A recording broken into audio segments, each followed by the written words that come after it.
दूर किसी जंगल में एक कौवा रहता था। वो कौवा बहुत घमंडी कौवा था। वो हमेशा अपनी ताकत पर घमंड करता और खुद से कमज़ोर पक्षियों को डराता धमकाता रहता। हरा तोता एक पेड़ पर बैठा अपना मीठा अमरूद खा रहा था। अरे कमजोर तोते, लाओ ये अमरूद मुझे दे दो। ये मीठे फल मेरे जैसे बड़े और शक्तिशाली पक्षी ही खा सकते हैं। तुम जैसे कमजोर पक्षी सिर्फ दाना खा सकते हैं। भाई जी, क्या जंगल में कोई नया कानून आ गया है? पहले तो शुरू से सभी पक्षी मिलजुल कर अपना अपना दाना ढूंढ कर खाते हैं। क्यों जी? मैं अपना अमरूद तुम्हें क्यों दे दूं? तो फिर मेरे साथ मुकाबला करो, जो जीतेगा वो ये अमरूद खाएगा। भाई जी, क्यों मुझसे जबरदस्ती लड़ाई करने की कोशिश कर रहे हो? लेकिन कालू कौवा तोते को धक्का देता है और उसे पेड़ से नीचे गिरा देता है। कालू कौवा तोते का अमरूद उठाता है और तोते के पास जाकर बैठ जाता है। कौवा आहिस्ता से अमरूद जमीन पर रखता है। मैंने छीन लिया, कहा था ना, प्यार से मुझे दे दो। कोई मेरा मुकाबला नहीं कर सकता। मैं शक्तिशाली हूँ, पूरे जंगल में सबसे ताकतवर हूँ। बेचारा तोता डरता हुआ कौवे की तरफ देखता ही रह जाता है और कालू कौवा पका हुआ अमरूद उठाकर वहां से भाग जाता है। चिड़िया, वो सच में ताकतवर है।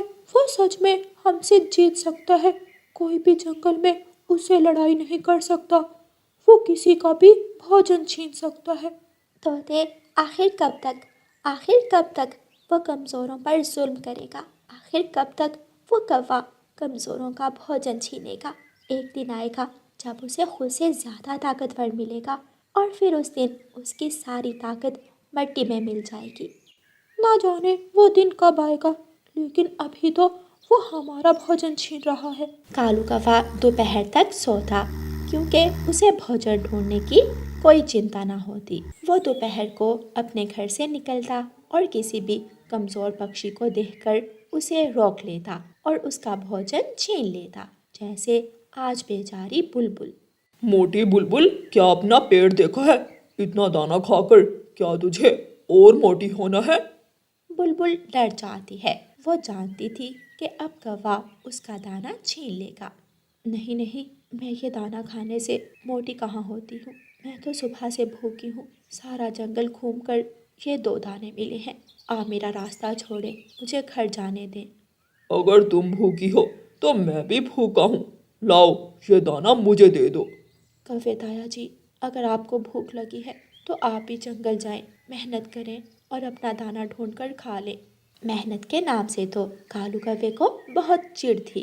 कालू कौवा गुस्से में आ जाता है और बुलबुल को मारने लगता है। कालू कौवा बुलबुल के 2-4 चोंचे मारता है और उसका दाना छीनकर वहाँ से भाग जाता है। बुलबुल बेचारी बैठी रोती रह जाती है। कमबख्त कौवा, मेरी मेहनत की कमाई छीन कर ले गया।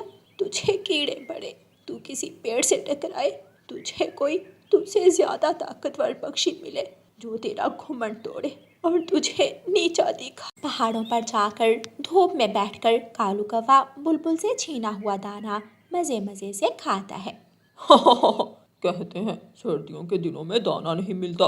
मैं कौवा हूँ, कौवा। मुझे हर मौसम में दाना मिलता है, क्योंकि मैं दाना कमा कर नहीं, मैं दाना छीन कर लाता हूँ। जंगल के सभी पक्षी बहुत परेशान थे, क्योंकि अब तो कालू कौवा किसी छोटे या बड़े पक्षी को ना छोड़ता। एक दिन कालू कौवे ने तो चिड़िया के बेटे कुकू का दाना भी छीन लिया। अंकल, ऐसे भी कोई करता है?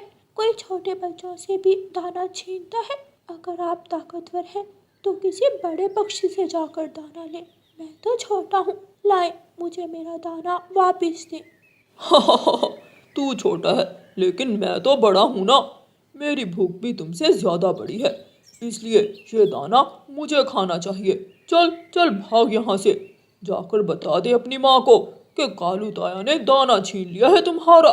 बेचारा कुकू रोता हुआ अपने घर चला जाता है। मम्मा मम्मा, मेरा दाना कौवे ताया ने छीन लिया है। उसने मुझे मारा भी। देखे, उसने मेरे पंख पर अपना गंदा नाखून मार दिया। कुकू बेटा, मैंने कहा था कि आप दाना घर के सामने बैठकर खा लें या फिर घर में ही बैठकर खा लें। आप ही मेरी कहाँ सुनते हो? क्या ज़रूरत थी वहाँ जाने की?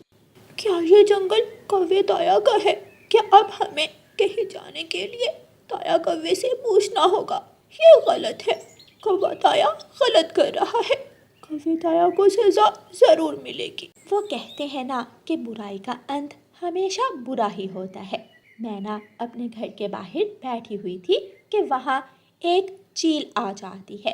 चील मैना से कहती है, मैना पक्षी, ये कुछ फल आप अपने पास रख लें। मैं किसी काम से पुराने जंगल जा रही हूँ। मैं घर वापस जाते हुए आपसे अपने फल ले जाऊँगी। मेरी पड़ोसन चील, चिंता ना करो, आपके आने तक मैं ये फल संभाल कर रखूँगी। चील खुश होती है और वहाँ से चली जाती है। थोड़ी ही देर बाद कालू कौवा वहाँ आ जाता है और मैना के पास पड़े फल देखकर उसके मुंह में पानी आ जाता है। तू इतनी छोटी सी मैना इतने फल खाकर कहाँ जाएगी? ला, ये फल मुझे दे दे। ये फल तेरे किसी काम के नहीं। कौवे भैया, ये फल मेरे पास किसी की अमानत है। अगर आपको फल खाने का इतना ही शौक है तो जंगल जाएं, अपना फल ढूंढें और खा लें। कौन रोक रहा है आपको मेहनत करने से? जो मुझे मेहनत करना सिखाएगा वो मुझसे मार खाएगा। कालू कौवा मैना को मारने लगता है। मैना बेचारी कमज़ोर थी, वो गिर जाती है और कालू कौवा मैना के पास पड़े सारे फल उठाकर अपने घर ले जाता है। बेशरम आलसी कौवा हमेशा दूसरों की चीज़ें छीनता है। मेहनत करने से तो इस कौवे की जान जाती। शाम हो गई, अब मुझे घर वापस जाना होगा। मैं घर जाकर अपने मीठे फल खाऊंगी, बहुत भूख लगी है। चील वापस अपने घर को उड़ती है और रास्ते में मैना के पास रुकती है। लाओ मेरी पड़ोसन मैना, मेरे फल मुझे दे दो। मैना शर्मिंदगी से कहती है, माफ़ करना पड़ोसन, मैं आपके फलों की रक्षा ना कर सकी। वो शक्तिशाली कौवा मुझसे आपके फल छीन कर ले गया। मैंने उसको रोका, मैंने उसकी विनती की, लेकिन क्या करती, उसने मुझे धक्का दिया और फल उठाकर भाग गया। मैना, क्या तुम सच बोल रही हो? याद रखो, मुझे झूठे पक्षी पसंद नहीं, चाहे वो मेरे पड़ोसी ही क्यों ना हो। पड़ोसन, मैं सच कह रही हूँ, आप खुद जाकर उसके घर देख लें। सारे फल उस काले कौवे के घर पड़े होंगे। चील गुस्से में उड़ती है और कालू कौवे के घर जाती है। कालू कौवा बैठा मज़े मज़े से मीठे फल खा रहा था। चील दरवाजे को धक्का देती है, दरवाज़ा खुल जाता है। चील, चील चाची, आप क्या हुआ? ये फल मेरे ही हैं, इसका मतलब मैना सच बोल रही थी। और आलसी कौवे, तुमने मेरे फल क्यों छीने? मैं अभी तुझे मज़ा चिखाती हूँ। चील बड़ी लाठी से कालू कौवे की खूब पिटाई करती है और मार मार कर कालू कौवे को बंदर बना देती है। कालू कौवे का एक पंख टूट जाता है और वो अपाहिज हो जाता है। 1 मिनट में कालू कौवे का सारा घमंड उतर जाता है। उस दिन के बाद कालू कौवा अपने घर के बाहर बैठा रहता है और किसी भी आने जाने वाले पक्षी से भीख मांगकर अपना जीवन गुजारता है। रहम करो, मुझ गरीब पर रहम करो। जो मुझे दे उसका भी भला हो, जो मुझे ना दे उसका भी भला हो। मैं भिखारी कौवा, बहुत गरीब मजबूर कौवा हूँ, मुझे कुछ खाने को दे जाओ। प्यारे दोस्तों, इस कहानी को लाइक, अपने दोस्तों के साथ शेयर और चैनल को सब्सक्राइब करना बिल्कुल मत भूलना। आपका धन्यवाद। रानू चिड़िया का घोंसला तिनकों का था। रानू चिड़िया 1 साल से तिनकों के घोंसले में अनार के पेड़ पर रहती थी। इस बार तो रानू चिड़िया के अनार के पेड़ पर ढेर सारे लाल लाल अनार भी लगे हुए थे। अम्मा, मैं हर रोज़ अनार खा खा कर तंग आ गई हूँ। आज मेरा दाना खाने को दिल कर रहा है। कुकू बेटा, क्या आप भी आज दाना खाएंगे? मम्मा, मैं भी दाना खाऊंगा। कल भी अनार खाया था, आज मैं दाना ही खाऊंगा। मम्मा चिड़िया एक नज़र जंगल में दूर तक देखती है। बारिश तेज़ थी, इसलिए उसे दूर दूर तक कोई भी पक्षी दिखाई नहीं देता। मम्मा चिड़िया एक अनार तोड़ती है और अपने घोंसले से उड़ती है। रानू चिड़िया उड़ती हुई तोते के पास जाती है। जंगल में तोते की एक छोटी सी दुकान थी। तोता अपनी दुकान के सामने छपरा लगाए बैठा था। बारिश का पानी थोड़ा थोड़ा टपक रहा था। चिड़िया रानी, क्या ये अनार आप मेरे लिए लाई हैं? हाँ तोते भैया, मेरे बच्चे आज दाना मांग रहे थे।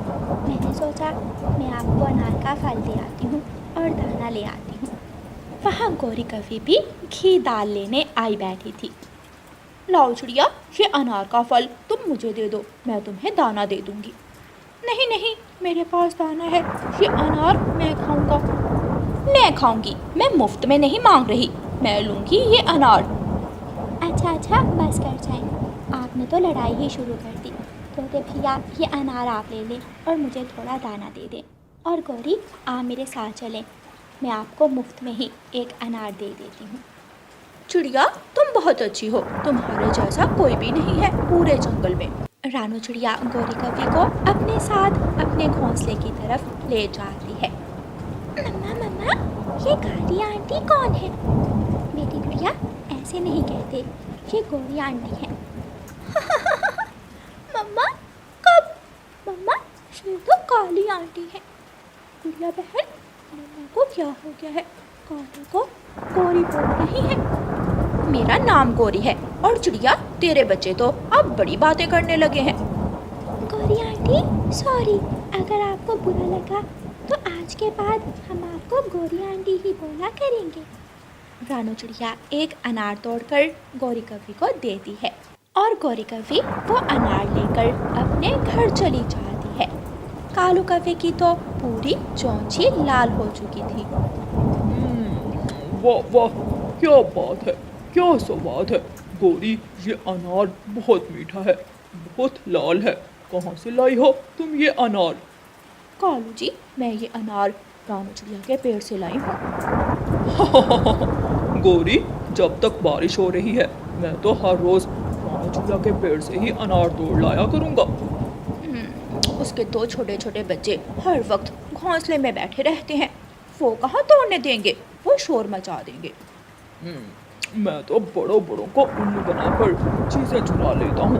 छोटे छोटे बच्चों को उल्लू बनाना मेरे बाएं पंख का काम है। दूसरे दिन कौवा और कवि रानू चिड़िया का अनार चुराने की योजना बनाते हैं। कालू जी, मैं किसी तरह गुड़िया और कुकू को अपने साथ थोड़ी दूर ले जाऊंगी और तुम पीछे से जल्दी जल्दी अनार तोड़ लेना। गुड़िया और कुकू, मैं जा रही हूँ, और सुनो, जब तक मैं ना आऊँ आपने घोंसले से बाहर नहीं जाना। अभी आपको ऐसे मौसम में उड़ना नहीं आता। मम्मा, क्या हम भी बारिश में उड़ना सीख जाएंगे? हाँ मेरे बच्चों, वक्त के साथ साथ आप सब कुछ सीख जाओगे। मम्मा चिड़िया अपने घोंसले से उड़ती है। मम्मा चिड़िया को आज कबूतर के पास जाना था क्योंकि कल कबूतर का घोंसला टूट गया था। रानू बहन, क्या शाम तक मेरा घोंसला बन जाएगा? कबूतर भैया, हम मेहनत से और कोशिश से काम करेंगे और हम कर लेंगे। हमें लाना होंगी कुछ छोटी छोटी फूलों की पत्तियाँ जो हम घोंसले के नीचे बिछाएंगे, और कुछ सूखा घास। कवि और कौवा चिड़िया के अनार के पेड़ से थोड़ी दूर जाकर बैठ जाते हैं।